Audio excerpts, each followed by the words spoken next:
Hello, everyone, and welcome back. This is episode 2 of, every time I say it, Shootouts and Shoutouts.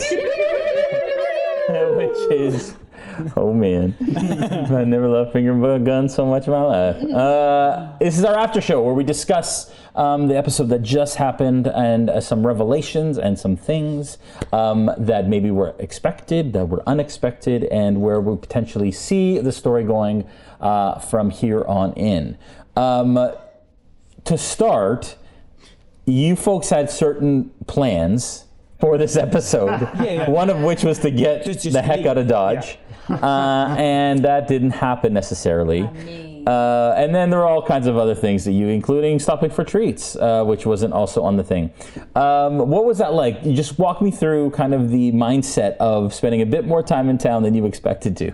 I have come to the conclusion that whatever Sully and I decide is the plan of action, it will immediately be ruined by these four in some way. Yeah. So whilst we didn't do what I would liked, I'm in no way surprised by the fact that it didn't go to plan. Right. Point of order, we got back to where we were supposed to, and somebody was doing a casino episode by their own self. Point of order, you went to do one thing and immediately did something else straight away. You ain't wrong about that. I feel like this is the case of missed opportunities here. Like we were like, oh, we came, no one's here. We have time. We leave. You come. Well, actually, you never came out. You went straight from this and into that.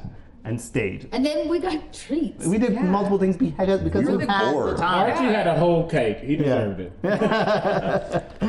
As far as all of your characters go, and what you expected to happen in the episode, and then the story beats that also occurred, where are your minds at when it comes to when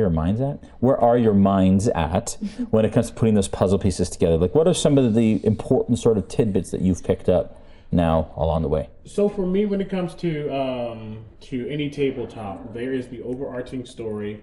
There are many beats within that story, and then there's the beats that each character has. And I think it's important for me that we see all of those things intertwining. So like for instance, like going to the town hall was very much making sure that the beat that's happening within the story has some linearity. I don't know if that's the word, but it is now. But then like the spinning coin moment, it seemed very important to Mr. Smith's character. So wow, I stuck in this accent. Lovely accent.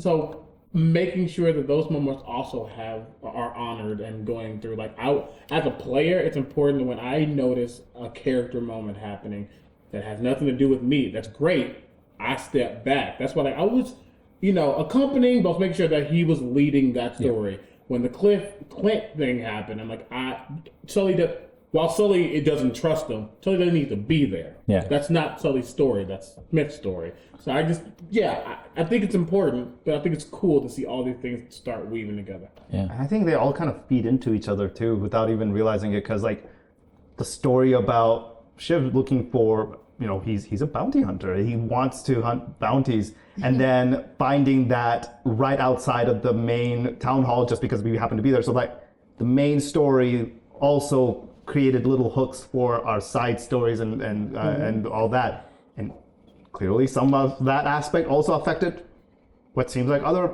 folks at the table too. So it's very fun to see, this may be how we start figuring out each individual story. These are the threads that could lead to that. And it felt really, really fun in that way. And as you said, I felt like today we had aspects of each of those types of storytelling. We had all of them come together. So I thought that was beautiful. Archie is just elated to be part of something. He's that kid in school that like which was me, by the way. If you're a little nice to him, he'll just glom on way too hard and way too long and like way too intensely. As far as the narrative, I'm still, I don't think we know what you're doing yet. I don't get the vibe that we actually know what the hell's going on. I've got some theories. I don't think they're right. I want to hear them. Okay.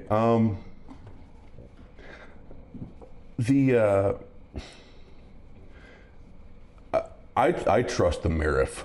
I think he's a good dude. I'm buying. I'm picking up what he's dropping. I'm digging his treats. I think he's been put in a rough situation, and he's probably the most competent person in this town. So that's my current thing is like he's probably doing the right thing, especially with the baddie showing up at the end and trying to call him out. But they called the name of the old mayor, so they don't know that the old mayor is dead. I thought they called the sheriff. Am I crazy? They said Mayor Jenkins. Thank you. Did they say Mayor Jenkins? Oh, Yeah, they shit. said Mayor Jenkins Johnson. Yeah, Which so they hints- don't know. Good point. But it would seem to me they haven't been here in a while. Yeah. Yeah, which means I think it's the guys, because he was the sheriff The bandits? was saying that they haven't come through in a really long time. So I think that's who just rolled up. That's what I think. But I was hugely surprised. I mean, when he said the mayor was dead, I was like, okay. I immediately thought that the new mayor was the man in white that I'd seen Yeah. in the Paradise Rose, because so to then have the sheriff be the mayor, I was like, because again, it's normally that power struggle and somebody gets bumped off and then they take their place. So I thought the man in white was Yates, but that's because that's the name of the bank, and I just assumed it was the richest We haven't man. been to that. Money back. Yeah. Yeah. So I was like, you don't have like 6 ladies in your room unless you have a lot of money. That's what I was thinking. So see, what's standing out to me here is nobody in this town seems to care Right. Like that the mayor, is just died. dead. Like Although- they don't sorry. seem terribly affected by a loss, which means either he's been dead for a short period of time, so nobody's really aware that, I don't know, he's up and walking again, or the sheriff, the Marif, is trying really hard. Sheriff. Is trying to Sheriff. keep it under wraps. Is it? Oh, sorry. you go. Are you And sure? then there's even more questions, which is like, you people don't just up and dig out their own graves. So like, you have to be risen, or there's some kind of magic. So who else is behind it? Like, this potential undead mayor is not acting alone. So who else is who's involved? Somebody which is involved. why I think last episode I mentioned Revenant, because it's that. Normally like an outside source would raise a dead, but if the soul, the essence has been corrupted and is looking for revenge, that's the driving factor. Which means he does drive himself, but then who's the other? But who's which the is wrong? the person yeah. that probably burned his all of it down, right? So then who's the perpetrator? What were you saying? But well, I was gonna say, but also, this is what I was mad about this, because I was mad at my D&Ding because the grave digger guy was chaining the gate shut, and that's a weird thing to do Yes. in a cemetery, especially. But we also know that there was the mayor's thing like on top of the thing, so it's entirely possible that he like dug himself out and just Yes. hopped Yeah, the yeah. fence. Yeah. But I was like, I didn't even like, Nexus was so focused on just like finding the JJ, like that was like the point. She was like, she was there to figure Yes. out the name and the name only because that's what she thought was important. So I didn't think to be like, also, hey, grave guy, like anything weird happening. I just like got the name, I'm good. See, like, and we forgot to ask Quaggles about whether or not that 10 Town had seen anything coming through, that they had seen the mayor. We just like Yeah. totally missed it.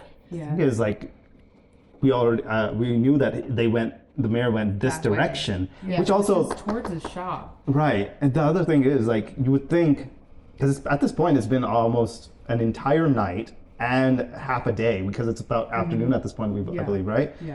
And no commotion, no other thing. You would think I'm thinking basement.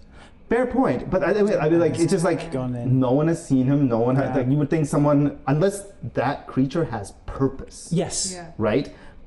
Unless they have a singular purpose, you would think a creature like that would be meandering and attacking and causing ruckus and chaos. Has not happened. Which worries me more, because the mindless undead, we would have absolutely had that. There would have been shenanigans and there's Yeah. somebody alarmed. Yeah. Something that's acting either under direction or with malice aforethought is going to be more difficult to Yeah, deal yeah. with. Unless it's like it's like hocus pocus and he just goes back to bed every night. Yeah, that's Like, I also, think you it goes know? back into his grip, because Yeah. if he rises with the sunset, he rises every night. He goes to and then he comes back. Yeah. But again, this is a lot of speculation It is. for just being here for 24 hours. So we don't Yeah. know what's Yeah. going Yeah. on. And I think we're going to slowly find out we're about to find out very quickly what's Very going on. quickly, yeah. Especially with the arrival of whoever these bandits are. Probably is the ever-living bandits, but we don't know. What if they saw the undead version of the mayor? That's why they still think he's alive. What if he had gone in the middle of the night to seek revenge on them in some way? I don't think Or You don't think so? You think it's really internal in the town? Yeah. but like the name Ever Living Bandits is very specific. Oh, And yeah. we also Yes. know that like Two-Face, like the yeah. sheriff said that he died, and then so now he's one of his deaths. He like lost half his face. So what if like they killed the mayor, but whatever killed them is like catching? What if the mayor was a former member of the Ever Living Bandits? That's all. So also, What if all of this is a red herring for the I'm real telling stuff that's you, going man. Also, on? probably. But yeah, because Tweedler is alive. That's huge. That's really Tweedler's alive. important. Yeah. yeah. So when he was talking about like, Tweedler, I really think is Tweedler, I wasn't there, and I kept wanting to have you ask, please describe Tweedler. What did they look like? And I was just sitting there. Would you have been alive? Would Wedler have been alive for his granddad? No. So the old man to describe his friend. His friend, Tweedler. right. But even if you had described it, I might have. I mean, maybe there was like a sketch or an old. that's what I'm going. Yeah, because even if you describe them, if they don't know how they look Yeah. like, Yes. At least we know he's a goblin. yeah. The thing is, I don't know that the town is really unconcerned. It's just that we've got two people that are kind of trying to find the lay of the land.